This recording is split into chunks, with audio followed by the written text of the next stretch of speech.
I'm so excited because I'm going to encourage Michelle Bachmann to run against Amy Klobuchar for Senate in 4 years, because we have got to get rid of Amy Klobuchar. And in fact, we're lucky because joining us right now is Michelle Bachmann, who does absolutely amazing work for us. And by the way, I can't wait for Michelle Bachmann to tell us about her Chris Horner event. Listeners will remember Chris Horner was a guest on my show a few months back. Chris Horner is the author of Red Hot Lies, knows everything about global warming, and Michelle Bachmann wants to make sure we are armed and dangerous with the facts on global warming. Michelle Bachmann, Congresswoman, welcome to the show. Sue Jeffers, thank you for inviting me to be on your show on KTLK. Thank you so much. We're always glad. I just want you to know you have an open invitation anytime you want to come. I cannot thank you for all the hard work that you do for us. Do you know? Oh, thank you. I'll tell you, I feel like I have a front row seat on history right now. I can't believe what I'm seeing. This is our country. We love our country, and I'm watching our freedom slip out the door every day. Just this week with the G20 and what President Obama is wanting to do to cede American sovereignty to transnational global authorities makes your head spin. And we as members of Congress have to bind him down with that authority. We cannot agree to these kind of things that he's wanting to do, because it will just continue to take away freedom from individuals in the United States. And this is the AmeriCorps Act. And he is will you explain that to the listener so that they understand what it is too?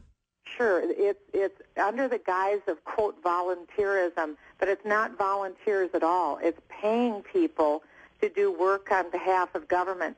We had about 75,000 people involved in AmeriCorps before. This adds another 250,000 people, so more government employees. But what's even more concerning about it is his focus is on young people. The original language of the bill was mandatory service for government.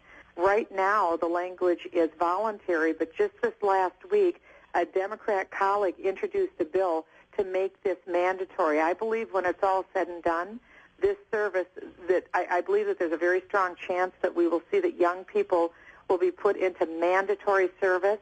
And the real concern is that there are provisions for what I would call re-education camps for young people, where young people have to go and get trained in a philosophy that the government puts forward, and then they have to go and work in some of these politically correct forums. So it's very concerning. It appears that there's a philosophical agenda behind all of this, and especially if young people are mandated to go into this. As a parent, I would have a very, very difficult time seeing my children do this. Again, a huge power grab, and it's at a cost of billions of dollars. You know what, Congresswoman Michelle Bachmann, there's no way I'm sending my kids to propaganda camp. Absolutely not.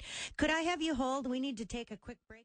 Congresswoman Bachmann, it's absolutely driving me crazy. Everything from the budget to S-CHIP to the DREAM Act to the energy stuff, the education stuff. It just never seems to end. Well, it is a dream come true for people who want to transform our country away from a free market economy and toward a centralized government-planned economy. It's completely different and antithetical from what our founders gave us. And I think people should be shocked. They should be stunned at not only what is happening, but the speed with which it's happening, and in particular, what's happening this week in the G20 and the transnational aspects of what our president is committing our nation to. We need to wake up quick and make sure that we let our representatives know and register our displeasure with what they're doing before we lose even more. The biggest kicker of all will be this global warming tax that President Obama has planned for everyone. Some people call it the light switch tax, because every time you use something that has a component of energy attached to it, which is everything that's produced in America, nothing produced in America doesn't in some way have energy attached to it, we will be paying an invisible additional tax, so much so that Mr. Chris Horner, who's coming to speak to us, said that we'll see a dramatic reduction in the American standard of living if this tax goes into effect. That's why you have such an intelligent audience, and it's crucial that your audience come out and hear what Mr. Chris Horner has to say, because we do want people armed with knowledge so they can be dangerous to the policies of the left.